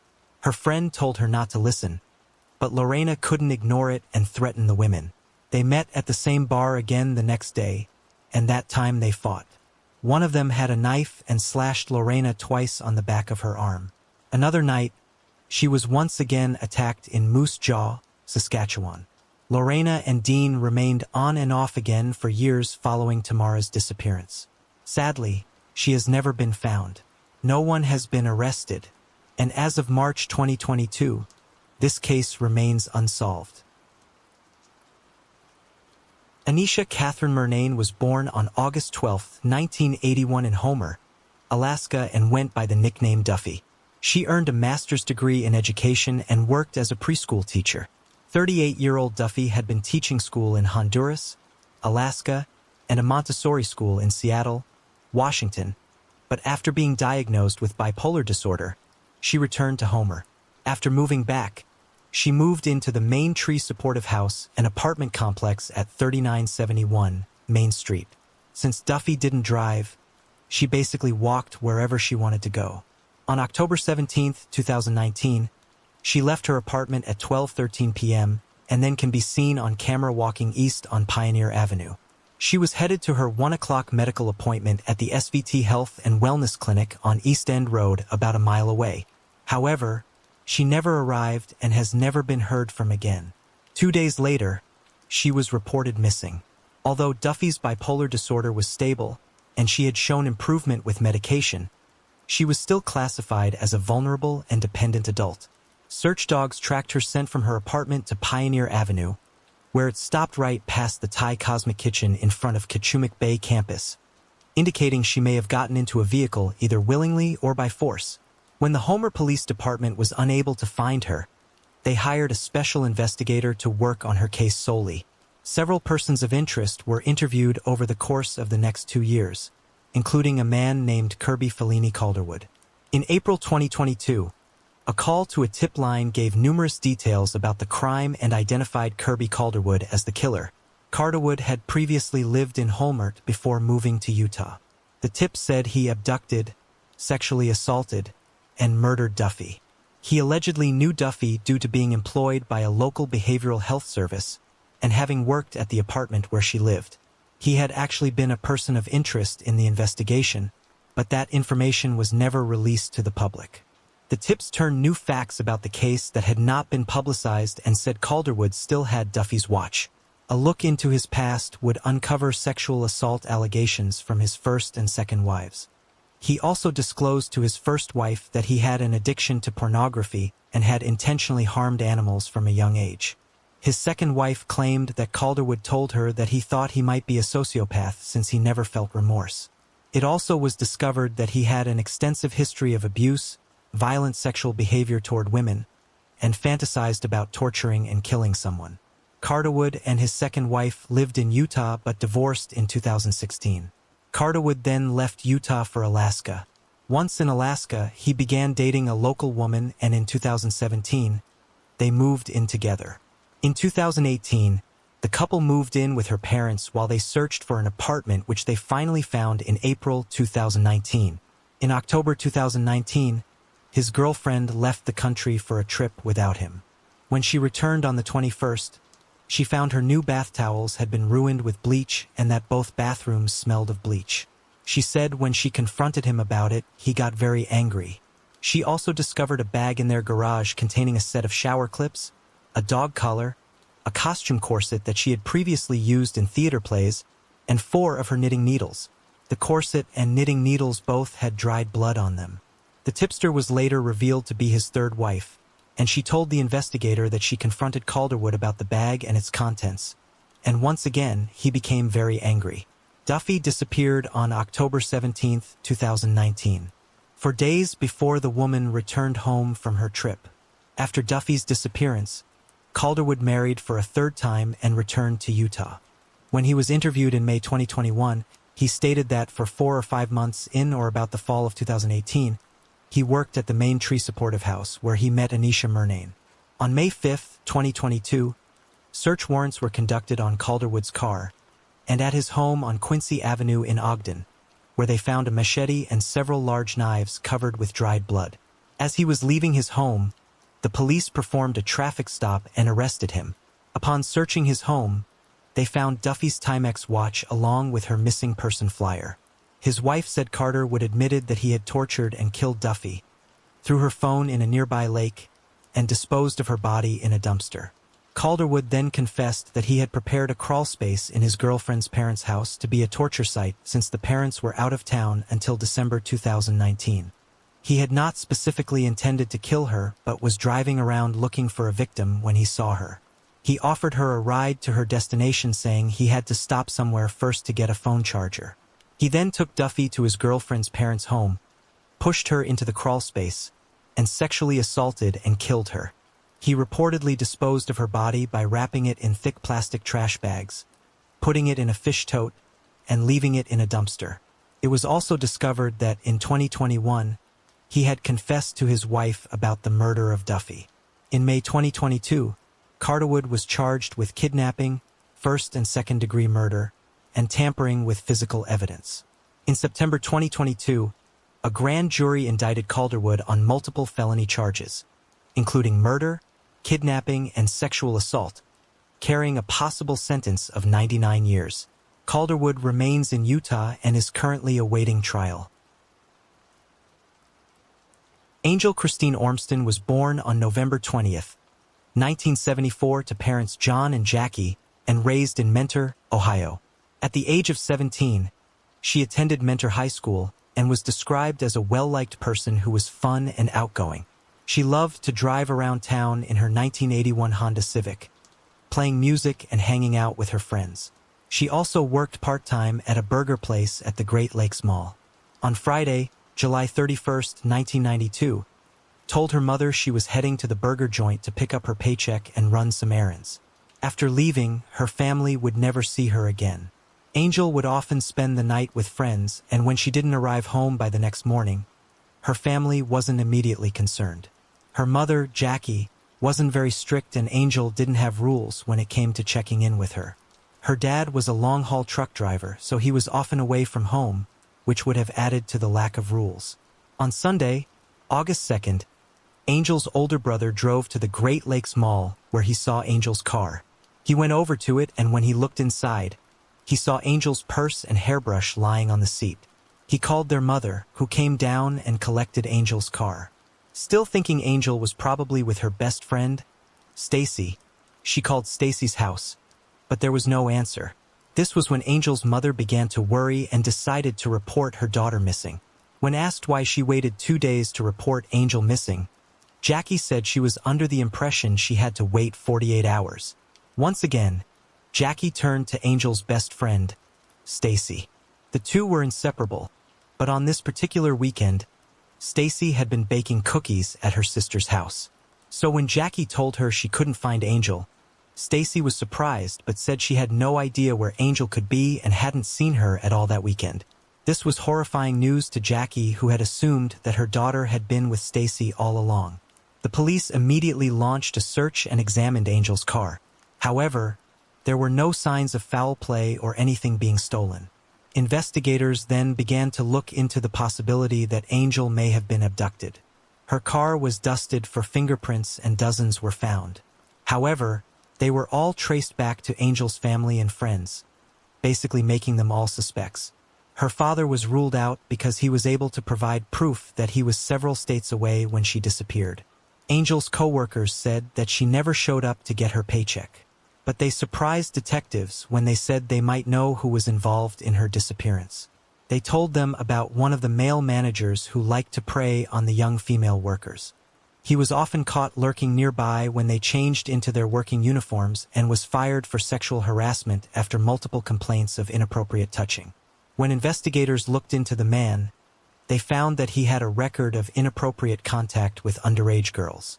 The workers explained that the manager had specifically focused on Angel, often showing her extra attention, watching her work, and making sexual comments toward her. They also said he had found every reason to talk and get close to Angel in the cramped kitchen. This information launched him to the top of the suspect list. Investigators quickly tracked him down, but he denied having anything to do with her disappearance. He said he hadn't seen Angel since they worked together and had been nowhere near the Great Lakes Mall on the day she disappeared. In fact, he had been working at another fast food chain at that time and even had the timesheets to prove it. However, investigators didn't let go of the theory that Angel's disappearance had something to do with the fast food restaurant. They once again questioned the employees and manager and uncovered a secret that Angel had been keeping from her family. She had recently been fired for showing up late, and the paycheck she was picking up was going to be her last. Eventually, everyone she worked with was ruled out as a suspect. Since Stacy and Angel were so close, investigators decided to turn their attention back to her. They asked her to come in for questioning, and after a 4-hour-long interview, they were left with a possible suspect, Mark Sarka. Mark was a 19-year-old boy who had just graduated with honors from Mentor High. Stacy would also provide one last piece of information that would break the case wide open. While both she and Angel had a crush on Mark, it was Angel who slept with him over the summer and was pregnant by him when she disappeared. Stacy said that Angel was going to tell Mark about the pregnancy, hoping it would convince him to be in a relationship with her. However, unbeknownst to Angel, Mark had only used her for sex and wanted nothing to do with her, especially since he was heading off to college the following semester. After learning this new information, Polisa immediately hauled Mark in for questioning. However, he denied that he and Angel were together. He said they slept together once, but he hadn't seen her since. He claimed that he had a steady girlfriend who he had been with for the past 2 years. He said that on the night Angel disappeared, he worked until 5 p.m. and then went to the mall to get a gift for his girlfriend. He then said later on he met up with friends for pizza. Investigators checked with Mark's work and confirmed he had been there. They then drove the route to the stores where Mark said he shopped for the gift and found that it was possible to make the trip in the length of time he stated. Finally, they spoke to the friends that Mark claimed he joined up with that night, and they confirmed they had met up at 9 p.m. for pizza and a movie. However, Mark couldn't produce any witnesses for his alleged shopping trip. Also, when investigators questioned employees of the stores that Mark claimed to have entered, nobody recognized him. This led investigators to doubt the shopping part of Mark's story. However, when given a lie detector test, he passed, and due to this and his cooperation, he was ruled out as a suspect. Police then went back to the theory that Angel either ran away or was abducted from her car by another perpetrator. Angel knew her mother wouldn't consent to an abortion, so they thought maybe she had run away. Weeks went by with no leads until a tip came in from a prisoner at the Lake County Detention Center. He claimed that there was a prostitute working in Cleveland, Ohio by the name of Angel that matched Angel Armston's description. A blonde between 17 to 20 years old with a pretty smile who was picked up walking alone on the street. That description fit Angel to a T. The inmate claimed he had seen Angel just before he was arrested, and that she was hired by a man called Pimp Daddy. Detectives contacted Cleveland detectives who confirmed they knew Pimp Daddy and that he ran his business in a 2-story building on the outskirts of town. However, after raiding the building and bringing in the girl by the name of Angel, she refused to talk. So they contacted Jackie and asked her to come to Cleveland to make the identification. Unfortunately, the girl was not Jackie's daughter, and it was another dead end. While it wasn't the angel they were looking for, they were at least able to reunite her with her family. In the meanwhile, Angel's friends and family made flyers and had them strewn throughout the community. They also reached out to businesses, charities, and organizations to scrape together a $10,000 reward for Angel's return. Within a month, thousands of tips were pouring into the Mentor Police Department, but none of them led anywhere. Unfortunately, over time, her case grew cold, but Jackie never gave up hope. As the months passed, one person continued to stand out to investigators, the fiancé of one of Angel's friends. He barely knew Angel, but was also keen on talking to police and reporters about the case. He was known for inserting himself into the investigation and constantly spouted his theories. Police decided to take a closer look at him and theorized that he might have hit on Angel but had his advances rejected and retaliated in return, or maybe he slept with Angel and feared she would tell his fiancé. However, it would lead to another dead end after he provided a solid alibi for the night she disappeared. On December 15, 1992, a local man and his dog were hunting when the dog picked up a scent and headed toward a drainage ditch. That's when the man noticed something wrapped in a sheet with a rope tied around it. As he pulled back the fabric, he spotted what appeared to be a human hand. When investigators arrived, they found a badly decomposed body that had been lying there face down for months, around the same time Angel went missing. Dental records would sadly confirm the remains belonged to Angel Ormston. She had suffered blunt force trauma to her head and had been stabbed twice in her chest. She had been bound with green duct tape that had blue carpet fibers stuck to it. They began looking at homes of friends and family, including Mark Sotka. He had been staying at a house that his family owned around the time Angel went missing, but since that time it had been sold. However, the new family allowed detectives to conduct a search. The new owners had completely remodeled the house except for 2 rooms, including the basement. When investigators went down into the basement, they noticed blue carpet squares on the stouts. So they collected the fibers to compare against the ones found on the duct tape. They also found a section of clothesline in the laundry room cut out, similar to the clothesline that Angel had been bound with. A crime lab tested the items recovered and they matched the items found at the crime scene. Investigators also found spots of blood on the carpets, stairs, and walls along with a bloody thumbprint. Mark Sotka was then arrested for her murder 5 months after she disappeared. However, Mark remained confident that investigators did not have enough evidence to charge him in the case. Meanwhile, they began examining his car and found traces of blood in the trunk that he had tried to clean. They also found a roll of green duct tape. When confronted with the new evidence, he finally admitted that he did something stupid and confessed to Angel's murder. He said he took Angel to his house intending to have sex with her, but when she told him she was pregnant and he was the father, he lost his temper. He insisted Angel have an abortion, but she refused. He punched her several times and she fell down. He ran up the stairs and got a knife out of the garage, came back down, and stabbed her twice in the chest. He was asked if she was alive or dead before he stabbed her, and he replied she was alive because he could see her breathing. Mark then bound her body and dumped her. Afterward, he cleaned up before meeting his friends for pizza and a movie that night. Mark had sat around eating pepperoni pizza and laughing with his friends. All the while, Angel's body was lying in a shallow grave. He then led investigators to a roadside where he threw Angel's car keys and a remote site where he threw the knife. However, the knife was never recovered.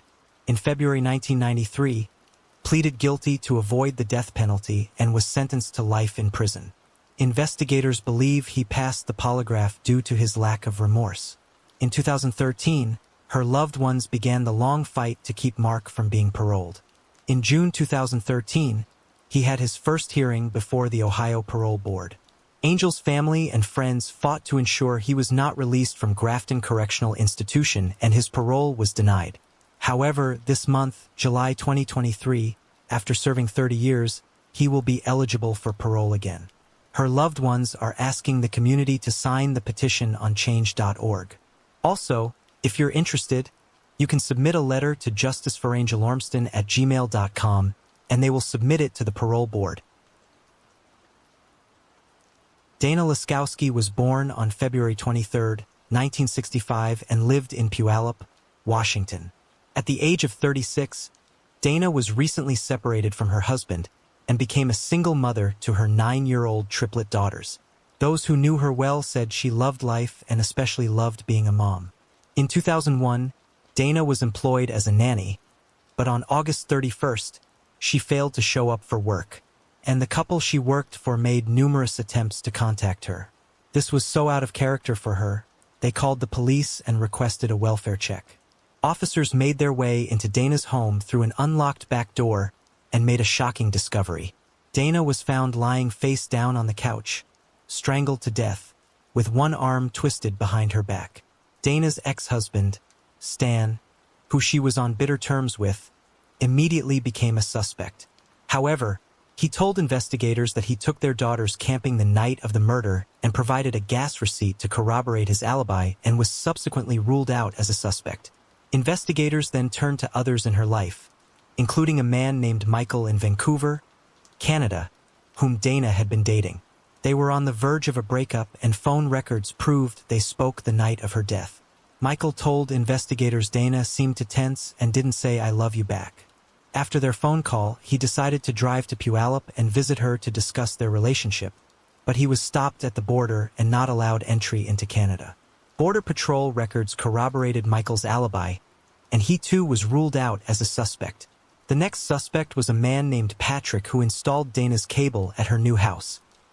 He became obsessed with her and began stalking her not long before her death, leaving flowers and strange poems on her porch. In one letter, Patrick wrote that he was watching Dana and mentioned things only someone with access to her home would know. Dana told her aunt and her employer that if anything ever happened to her, to look at Patrick. However, Patrick insisted that he had nothing to do with Dana's death and even offered up a sample of his DNA. He claimed he was working at the time of the murder, after which he went out for drinks with friends. Patrick's employer and friends corroborated his alibi and ruled him out. Investigators then began looking at the memorial book from Dana's funeral, hoping the killer had left a message. What they found broke the case wide open. 1 month after the murder, Dana's 17-year-old niece, Amanda, left a cryptic message in a memorial book in her honor. It read, "I'm so sorry I wasn't a better niece for you. 34 days clean and sober. It's all for you." There was something off about Amanda's post. She appeared remorseful over Dana's death and possibly knew something investigators didn't. Amanda had a tumultuous relationship with her parents and Dana was like a second mom to her, often letting her stay with her.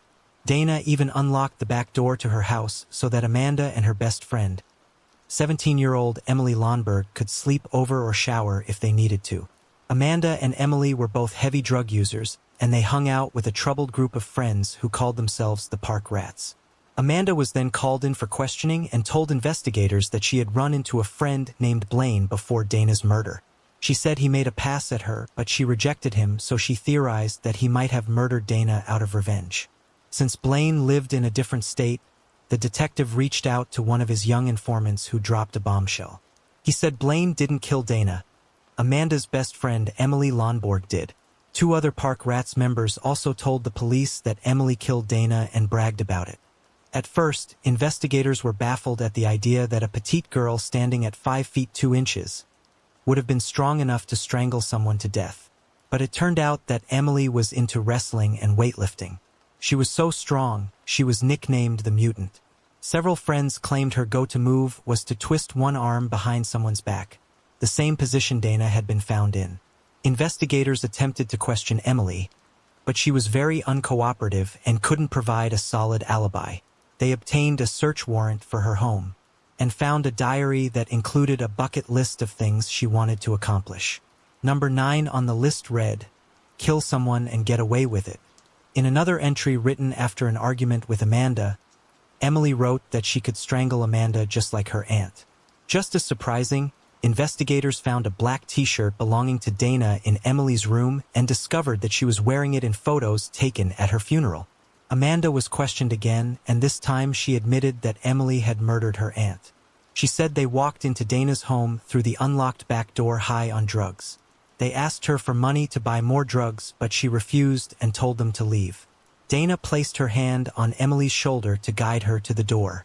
That's when Emily put Dana in a headlock, twisted her arm behind her back and pushed her face into the couch. Amanda claimed she turned away because she did not want to get involved, at which point she heard gurgling followed by the sound of a crack. After Dana died, the two robbed her and left. On March 3, 2003, was arrested and charged with first-degree murder. She was tried as an adult and pleaded not guilty. Prosecutors offered Amanda immunity if she testified against Emily at the trial. However, they were concerned that she would change her mind at the last second. They also feared that the jury would not convict Emily based purely on circumstantial evidence and that she would walk free. They ultimately offered her a plea deal for 6.5 years, and she accepted. While Dana's family was relieved that some justice was reached, they were disappointed at how little time Emily served after killing Dana. Emily was released from prison in 2009 after only serving 5 years and has since changed her name to Emily Seabox. She then married a man named Darren Wickman, and the two had children together before divorcing in 2013. Talaba Islam was born on November 18, 1995 in Tarrant County, Texas. Talaba was the youngest and tallest of 3 sisters and was said to have a very infectious smile. At the age of 20, Talaba was living in Fort Worth, Texas with her boyfriend, Chris Reveley, and their 3-month-old son. Chris was allegedly abusive toward Talaba, and he had even been investigated for an assault against her when she was 9 months pregnant. On top of being abusive, Talaba's family said he was also allegedly very manipulative and had a history of violence against other women. On January 16, 2006, Talaba allegedly brought their infant son to visit Reveley, his mother's home, at 1916 Bay Oaks Court in Fort Worth. After that, she was never seen again. A couple of days later, he told her family that after an argument, she left their infant with him, got into an SUV with someone he didn't know, and never returned. He then gave their son to Talaba's family, stating that he couldn't care for him. 5 days after her disappearance, he reported her missing. 10 years later, on October 10, 2016, Tiffany Johnson had just broken up with Reveley and was making him gather his belongings from her apartment. Inside the apartment was Tiffany's twin brother Asher, along with 2 other people. 25-year-old Tiffany was last seen arguing with Reveley outside of her apartment building. After that, she was never seen again. When Reveley re-entered her apartment, Asher asked him where his sister was, and he replied that she jumped into another car and drove off. Asher, suspecting something was wrong, went downstairs to check on her and noticed Reveley's car backed up to the apartment with the trunk open. Upon noticing Asher, he sped off. When authorities arrived, they found Tiffany's phone, car keys, and one of her socks in the parking lot. They also searched Ravel's mother's home and found the tank top that Tiffany was wearing the night she vanished. Ravel was then arrested and charged with kidnapping, and in August 2019, he was convicted and sentenced to life in prison. At his sentencing hearing, Ravel's sister took the stand and testified that she was sitting in her bedroom at her parents' house while Chris, Talaba, and their baby were in his bedroom nearby. They were arguing in his room when his sister heard Talaba yell, "Broke my jaw." After that, she was never heard from again. On March 2, 2023, 17 years after her disappearance, Talaba's remains were found near railroad tracks in the 900 block of South Hughes Avenue in Fort Worth. Unfortunately, they were unable to determine her cause and manner of death. At this time, the police haven't identified Reveal as a suspect and said there's no hard evidence to link him to her case. As of July 2023, Tiffany's body has never been found. Virginia Jenny Hannon was born on August 12, 1924 in Boston, Massachusetts.